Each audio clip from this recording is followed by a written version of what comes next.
시간에 같이 한번 기도했으면 좋겠습니다. 오늘은 아시다시피 수능일입니다. 우리 같이 수능생들을 위해서 한 번 더 기도했으면 좋겠는데요. 주변에 아시는 우리 학생들이 있다면 그 아이들 이름 불러가면서 우리 같이 한번 기도했으면 좋겠습니다. 기도하시겠습니다. 하나님 아버지, 이 시간에 대한민국 수학능력 시험을 치르는 모든 아이들을 위해 기도합니다. 하나님, 우리 교회에도 분명히 자녀들이 시험을 치는 또 우리 성도님들이 계실 겁니다.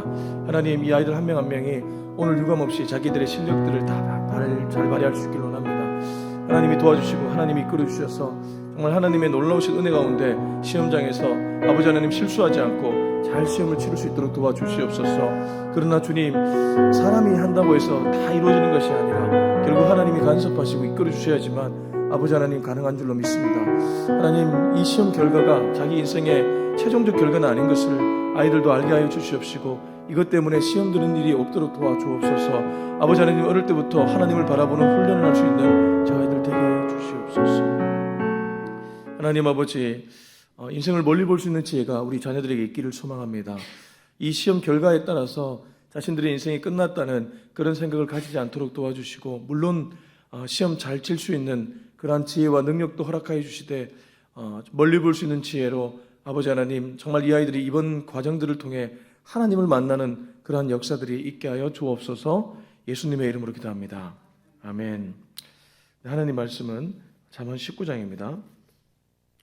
꽤 깁니다. 1절부터 마지막 절까지라서 우리 읽는 것은 24절에서 29절을 읽고 말씀 전체를 나누겠습니다. 잠언 19장 1절부터 29절까지인데요. 읽는 것은 24절에서 29절을 읽고 말씀 전체를 나누겠습니다. 24절 시작. 게으른 자는 자기의 손을 그릇에 넣고 서도 입으로 올리기를 괴로워하느니라. 거만한 자를 때리라.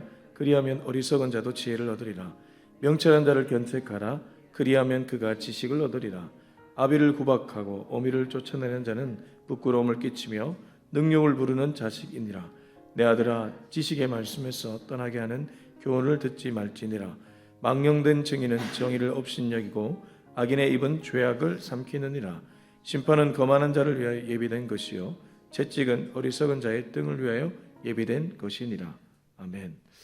네, 그리스도인의 자존감은 상대를 통해 이루어지는 것도 아니고 자기의 실력을 통해 이루어지는 것도 아니고 자기의 가정 환경을 통해 이루어지는 것도 아니고 하나님과의 관계에서 이루어지는 줄로 믿습니다. 그리스도인의 자존감은 그래서 주존감이죠. 주님과의 관계에서 이루어졌기 때문에, 그래서 이 관계를 하나님과 어떻게 맺느냐에 따라서 그 사람의 평상시의 마음 상태가 결정된다고 봐도 과언이 아닙니다. 이게 무슨 말이냐면요, 예수 그리스도와 관계가 좋지 않으면 자꾸 옆을 보게 되어 있고, 옆을 보다 보면 뭔가 질투가 날 수도 있고 마음이 불편할 수도 있고, 하여튼 여러 가지 생각이 자꾸 찾아온다는 것이죠. 그렇기 때문에 오늘 하루도 예수님과 더욱 친밀하기 위해 애쓰는 사람들이 저와 여러분이 되어야 될 줄로 믿습니다. 여러분, 사람들은 줄 것처럼 보여줘도 아무것도 주지 않지만 하나님은 안 보이고 손에 보이지 않아도, 손에 잡히지 않아도 모든 것을 주시는 분인 줄로 믿습니다. 그러므로 하나님과 더욱 친밀해지는 저와 여러분이 되었으면 좋겠습니다.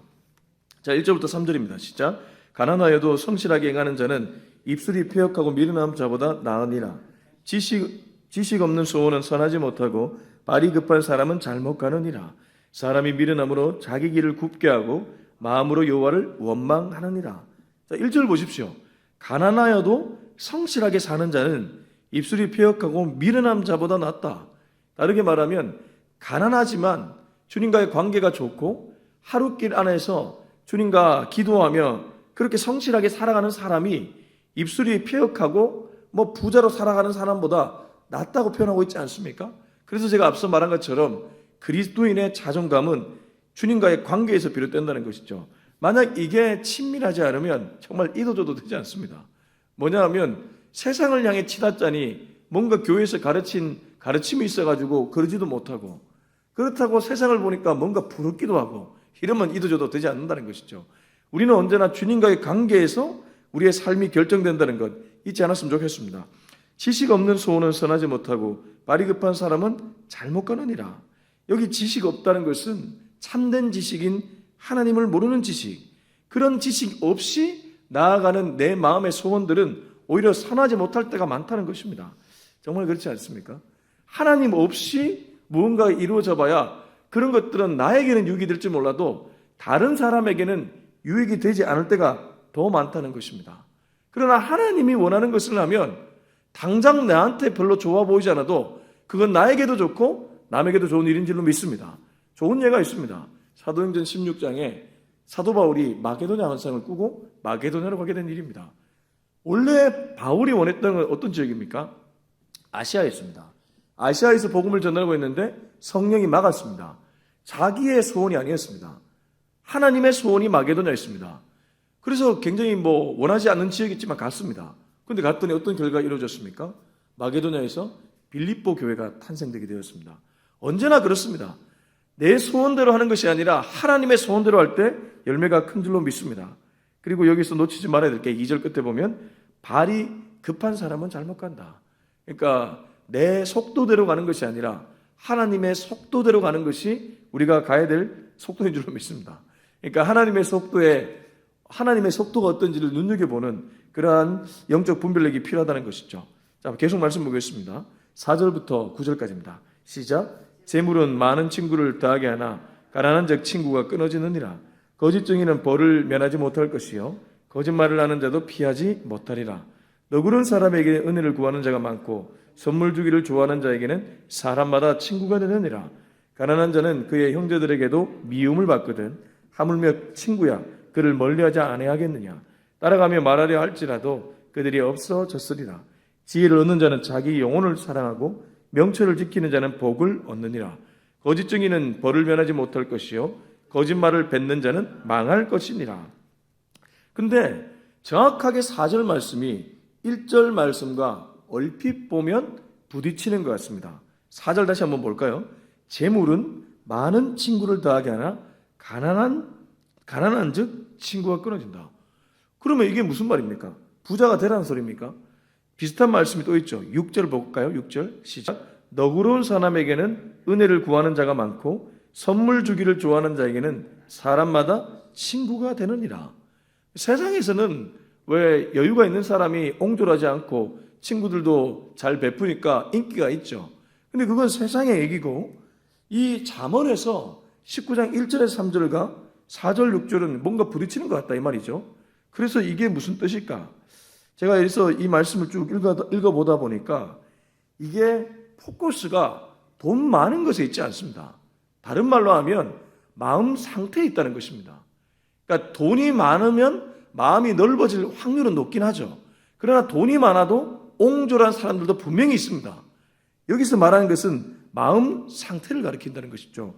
재물이 많은 그 자체를 얘기하는 것이 아니라 재물이 많으면서도 마음이 넉넉한 사람, 그런 사람들은 친구를 더하지만 가난해도 마음이 넉넉하면 친구 많이 사귈 수 있죠. 근데 가난하면 아무래도 마음이 옹졸해지니까 친구가 끊어진다. 그렇게 이해하는 것이 좀 더 바른 해석 같습니다. 그러면 이 4절에서 9절이 가리키는 바는 무엇일까요? 주님 앞에서의 넉넉한 마음. 여러분 넉넉한 마음이 어디서 비롯됩니까? 내가 막 넉넉한 마음 갖고 싶다고 가져집니까? 상황이 안 좋으면 넉넉한 마음 갖고 싶어도 안 가져집니다. 이 상황이 막 답답한데 넉넉한 마음 가질래 가져지지 않는 것이죠. 그러면 언제 넉넉한 마음이 가져집니까? 결국 주님과의 관계인 줄로 믿습니다. 관계가 좋을 때 이 넉넉한 마음이 생긴다는 것입니다. 여러분 힘들 때일수록 더욱 주님께 찾아오는 저와 여러분이 되었으면 좋겠습니다. 사단 마귀는 힘들면 자꾸 하나님이 아닌 다른 것에 귀를 기울이게 만듭니다. 그래서 사람 마음을 옹졸하게 만듭니다. 그러나 하나님은 하나님의 마음에 들어가면 오히려 걱정, 불안, 근심 떠나가게 만드는 분인 줄로 믿습니다. 그래서 오히려 마음이 더 넉넉해질 수 있다는 것이죠. 우리 빌립보서 말씀 보겠습니다. 빌립보서 제가 너무 좋아하는 말씀인데요. 4장입니다. 빌립보서 4장 6절 말씀. 여러분들이 잘 아는 말씀일 겁니다. 빌립보서 4장 6절.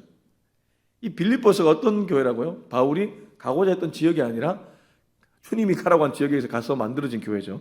그 교회에 쓴 편지인데 4장 6절 한번 보겠습니다. 6절 시작. 아무것도 염려하지 말고 다만 모든 일에 기도와 간구로 너희 구할 것을 감사함으로 하나님께 아뢰라. 그리하면 모든 지각에 뛰어난 하나님의 평강이 그리스도 예수 안에서 너희 마음과 생각을 지키시리라. 아멘이지 않습니까? 주님은 우리들에게 말씀하십니다. 너가 지금 닥친 상황 때문에 염려가 되느냐? 너가 지금 만나는 상황 때문에 너무 불안하느냐? 아무것도 염려하지 말고 내게로 와라. 내 마음을 묵상하라는 것입니다. 여러분, 이게 바로 잠언 19장 4절에서 9절, 바로 넉넉한 사람의 마음인 줄 믿습니다. 내가 넉넉하다고 넉넉해지는 마음이 아니죠. 주님과의 관계, 주님의 마음이 내 안에 들어오면 자연적으로 마음이 넉넉해질 줄로 믿습니다. 이런 은혜를 누릴 수 있는 저와 여러분이 되었으면 좋겠습니다. 자, 우리 10절부터 13절까지 읽어보겠습니다. 시작. 미련한 자가 사치하는 것이 적당하지 못하거든 하물며 종이 방백을 다스림이랴. 노하기를 더디하는 것이 사람의 슬기요 허물을 용서하는 것이 자기의 영광이니라. 왕의 노함은 사자의 부르짖음 같고 그의 은택은 풀 위에 이슬 같으니라. 미련한 아들은 그의 아비의 재앙이요 다투는 아내는 이어 떨어지는 물방울이니라.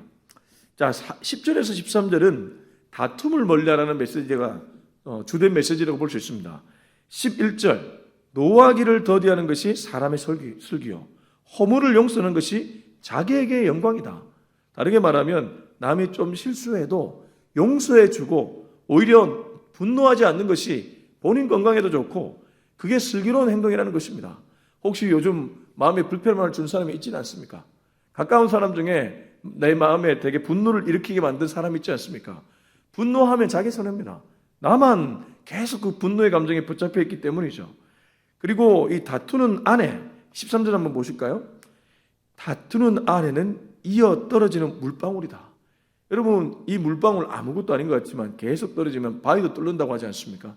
그러니까 이어 떨어지는 물방울이라는 것은 그만큼 무섭다는 것인데 다투는 아내가 그렇다는 것입니다. 어떤 남편들은 집에 들어가기가 무섭다고 하지 않습니까? 집에 들어가면 지옥 들어간다고. 그건 뭐 아내도 마찬가지겠죠. 그건 뭐 남편만의 문제겠습니까? 근데 다투는 것 자체를 좀 멀리하는 그런 지혜가 있어야 된다고 잠언을 얘기하고 있습니다. 다투려고 할 때 조금 더 마음에 심호흡을 가다듬고 물 한 잔 마시고 좀 분노하지 않고 편안하게 말을 하는 그런 지혜가 있었으면 좋겠습니다. 자, 우리 14절부터 17절입니다. 시작. 집과 재물은 조상에게서 상속하거니와 슬기로운 아내는 여호와께서 말미암느니라. 게으름이 사람으로 깊이 잠들게 하나니 태만한 사람은 줄일 것이니라. 계명을 지키는 자는 자기의 영혼을 지키거니와 자기의 행실을 삼가지 아니하는 자는 죽으리라. 가난한 자를 불쌍히 여기는 것은 여호와께 구워드리는 것이니 그의 선행을 그에게 갚아주시리라. 자, 근데 이 13절에 다투는 아내가 아닌 정말 좋은 아내는 어디서부터 비롯되는가? 14절 뒤에 보면 슬기로운 아내는 여호와께로서 말미암느니라. 다르게 말하면 다투지 않으려면 누구와 더 친해져야 된다는 것입니까? 여호와와 친해져야 된다는 것입니다. 그래서 제가 오늘 설교 서두에 그리스도인의 자존감은 그리스도와의 친밀도에서 결정된다고 말씀드렸던 것입니다. 여러분, 주변 사람이 나보다 잘 나갈 수 있습니다. 세상적으로 볼 때요. 그게 시기 납니까? 질투 납니까? 내가 주님과 친밀하지 않다는 증거입니다. 주님과 정말 친밀하면 오히려 축복해 줄 수 있게 됩니다. 이런 은혜를 누릴 수 있는 저와 여러분이 되었으면 좋겠습니다.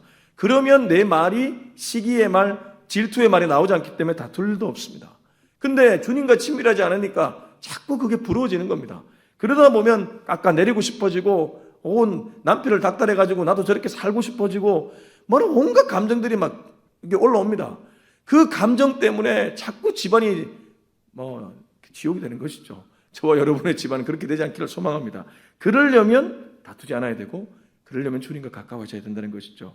그래서 슬기로운 아내는 여호와께로 말미암는다.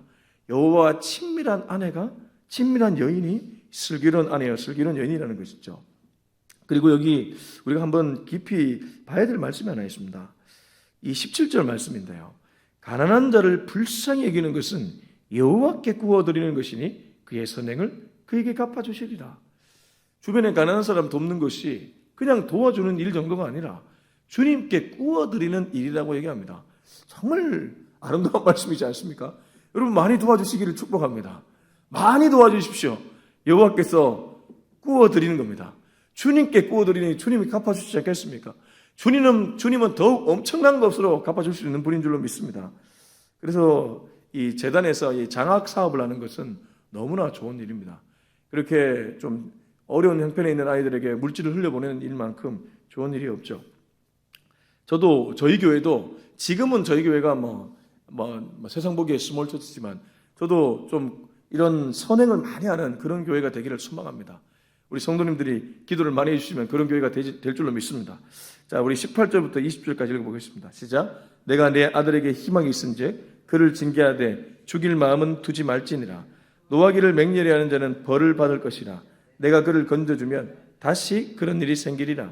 너는 공고를 들으며 훈계를 받으라. 그리하면 내가 필경은 지혜롭게 되리라. 근데 이제 18절에서 20절은 예수님과 친밀해지는 방법에 대한 얘기를 해줍니다. 무슨 말이냐면 18절에 보면 네 아들에게 희망이 있다. 그렇기 때문에 그를 징계하라고 얘기합니다. 징계한다는 표현이 매를 때리라 이 말이라기보다는 잘 듣도록 말씀을 가르치라는 것입니다. 그래서 20절 보십시오. 너는 권고를 들으며 훈계를 받으라. 언제 주님과 친밀해집니까? 들을 때 주님과 친밀해지는 줄로 믿습니다. 여러분, 듣는 귀가 곧 믿음인 줄로 믿습니다. 왜냐하면 예수님이 말씀하셨죠. 믿음은 들음에서 난다. 들음은 그리스도의 말씀으로 비롯된다. 이게 공식입니다. 주님과 친밀해지는 사람은 잘 듣는 사람인 줄로 믿습니다. 무엇을 잘 듣습니까? 말씀을 잘 듣는 사람인 줄로 믿습니다. 오늘 이번 금요 기도회 때 나눌 말씀이 희망과 절망인데요. 이 희망과 절망도 결국 소리에 대한 분별에서 비롯되더라고요. 결국 우리가 들어야 될 소리를 듣는 것이 그게 바로 믿음이라는 것입니다. 오늘 여기 18절에서 20절은 바로 그 얘기를 하고 있습니다. 오늘도 주의 말씀에 귀를 기울이고 세상 소리를 분별해서 주의 뜻을 세상에 펼쳐나갈 수 있는 저와 여러분이 될 수 있길 예수님의 이름으로 축복합니다. 자, 21절에서 23절입니다. 시작. 사람의 마음에는 많은 계획이 있어도 오직 여호와의 뜻만이 완전히 서리라. 사람은 자기의 인자함으로 남에게 사모함을 받느니라. 가난한 자는 거짓말하는 자보다 나으니라. 여호와를 경외하는 것은 사람으로 생명에 이르게 하는 것이라. 경외하는 자는 족하게 지내고 재앙을 당하지 아니하느니라. 자, 그래서 네가 아무리 계획해도 결국 하나님의 뜻 안에서 네 계획이 이루어진다. 21절. 사람의 마음에는 많은 계획이 있어도 오직 여호와의 뜻만이 완전히 서리라. 그래서 우리가 지난번에 나눴던 잠언 16장 그 유명한 말씀들이 있죠. 16장 한 번 더 볼까요? 16장 1절과 3절입니다. 16장 1절과 3절. 잠언 16장 1절 3절. 시작. 마음의 경영은 사람에게 있어도 말의 응답은 여호와께로부터 나오느니라. 3절. 너의 행사를 여호와께 맡기라. 그리하면 내가 경영하는 것이 이루어지리라. 여러분, 믿음이 무엇입니까? 믿음은 맡기는 일인 줄로 믿습니다. 내가 하려고 하는 그 내 중심적인 사고에서 하나님께 맡기는 것이 바로 믿음인 줄로 믿습니다. 아브라함이 믿음의 조상이라고 불립니다. 아브라함에게 주님이 말씀하셨습니다. 너는 고향과 친척과 아비의 집을 떠나 내가 내게 보여줄 땅으로 가라. 이게 쉽지 않습니다. 왜냐하면 보이지도 않고 만져지지도 않습니다. 아브라함이 자기 중심적으로 그냥 그 말씀을 들었다면 주님, 보이지 않으니까 제가 보일 때까지 좀 기다리겠습니다. 주님, 아직 가지 않겠습니다. 이렇게 했을지도 모릅니다. 그러나 그는 자기 중심적이지 않고 하나님의 말씀을 들었습니다. 그리고 믿었습니다. 맡겼습니다. 그랬더니 그가 믿음의 조상이 되었던 것입니다. 저와 여러분에도 이런 은혜가 있기를 축복합니다. 여러분, 믿음은 주의 말씀을 듣는 것이죠. 아무리 내가 계획해도 결국 여호와의 뜻이 서지는 줄로 믿습니다. 여호와의 속도대로, 여호와의 방법대로 모든 일이 이루어지게 된다는 것, 한 번 더 묵상하는 저와 여러분이 되었으면 좋겠습니다. 자, 24절에서 29절까지 읽고 마무리하겠습니다. 시작. 게으른 자는 자기의 손을 그릇에 넣고서도 입으로 올리기를 괴로워하느니라. 거만한 자도 때리라. 그리하면 어리석은 자도 지혜를 얻으리라. 명철한 자를 견책하라. 그리하면 그가 지식을 얻으리라. 아비를 구박하고 어미를 쫓아내는 자는 부끄러움을 끼치며 능욕을 부르는 자식이니라. 내 아들아, 지식의 말씀에서 떠나게 하는 교훈을 듣지 말지니라. 망령된 증인은 정의를 업신여기고 악인의 입은 죄악을 삼키느니라. 심판은 거만한 자를 위하여 예비된 것이요 채찍은 어리석은 자의 등을 위하여 예비된 것이니라. 제가 24절 읽다가 엄청 웃었습니다. 왜 웃었냐면 여러분 24절 한 번만 보십시오. 게으른 자는 자기의 손을 그릇에 넣고도 입으로 올리기를 괴로워한대요. 이게 무슨 말입니까? 이게 무슨 말일까요? 여러분 다시 한번 보십시오. 이 게으른 사람은 자기의 손으로 그릇에 이게 넣었습니다. 넣었는데 이거 올리는 게 게을러가지고 이걸 괴로워한다는 거예요. 이거 웃기지 않습니까? 얼마나 게으르면 이렇게 하겠습니까? 아니 밥그릇에 숟가락을 넣어놓고도 이게 올리는 게 귀찮아가지고 못 올린다. 이게 얼마나 참 우스꽝스러운 모습입니까? 근데 게으른 사람은 이런 사람이라는 것입니다. 그래서 이 게으른 사람 이꼴 25절 거만한 자입니다. 이 게으르다는 것은 결국 교만과도 깊은 연관이 있습니다. 그래서 저는 그리스도인은 절대 게으를 수 없다고 믿습니다. 이 아침 예배 오신 분들은 게으른 분이 한 분도 없죠. 다 성실한 분인 줄로 믿습니다. 그래서 아무튼 이렇게 게으른 사람, 거만한 사람은 잠언에서는 아주 멀리해야 될 사람이라고 얘기합니다. 우리가 마지막으로 말씀을 봐야 될 게 우리 27절 말씀입니다. 27절 한번 더 읽겠습니다. 시작. 내 아들아 지식의 말씀에서 떠나게 하는 교훈을 듣지 말지니라. 그래서 우리가 끝까지 붙들어야 될 말씀은 바로 하나님의 말씀에서 떠나지 않는 것, 하나님의 말씀을 붙잡고 살아가는 것, 바로 이게 우리가 붙들어야 될 가치인 줄로 믿습니다. 여러분, 오늘 제가 설교 시작할 때 그리스도인의 자존감은 그리스도의 관계에서 비롯된다고 말씀드렸습니다. 이 세상의 풍파에 흔들리지 않으려면 정말 이 바람이 불어오지 않습니까? 경제적으로도 힘들고 전쟁이 일어나고 얼마나 하루에도 많은 일들이 일어납니까? 그런 풍파에도 흔들리지 않으려면 오늘 주님과의 관계, 바로 이 관계가 좋아야지만 풍파에 흔들리지 않는 줄로 믿습니다. 그러려면 27절에 내 아들아 지식의 말씀에서 떠나게 하는 교훈을 듣지 말지니라. 나를 말씀에서 떠나게 만드는 소리, 그 소리를 듣지 않고 주님께로 돌아올 수 있는 저와 여러분이 될 수 있길 예수님의 이름으로 축복합니다. 우리 기도하겠습니다. 이 시간 기도할 때 주님, 오늘도 주의 음성에 귀를 기울이고 주의 뜻에 내 눈을 둘 수 있는 내가 되게 하여 주시옵소서. 우리 이 기도 제목으로 다 같이 통성으로 기도하시겠습니다. 하나님 아버지, 오늘도 주님 말씀에 귀를 기울이기를 소망합니다. 말씀을 듣지 못하게 만드는 얼마나 많은 소리들이 있습니까? 나를 아버지 하나님 낙담하게 만드는 소리, 절망하게 만드는 소리, 나를 힘들게 만드는 소리, 얼마나 많은 소리들이 있습니까? 그런 소리들에 휘둘리지 않으려면 오늘도 주님께 가까이 가야 되는 줄로 믿습니다. 주님과의 관계가 좋으면 아버지 하나님 어떤 일이 오더라도 넉넉한 마음으로 감당할 수 있지만 주님과 관계가 아버지 식어 있으면 그 어떤 작은 일도 아버지 하나님 감당할 수 없는 초라한 내 모습을 발견하게 됩니다. 주님, 그렇게 살지 않는 내가 되게 하여 주시옵소서. 오늘도 주의 말씀에서 멀어지게 만드는 모든 것들을 멀리할 수 있는 내가 되게 하여 주옵소서. 이제는 우리 주 예수 그리스도 은혜와 하나님의 사랑과 성령의 위로하심이 오늘도 주님과의 관계의 친밀도, 이 친밀한 관계를 바라보며 세상을 해석하고 세상에 지지 않으며 세상을 이기기로 다짐하는 우리 모두의 머리 위에 지금부터 영원토록 함께하기를 간절히 축원하옵나이다. 아멘.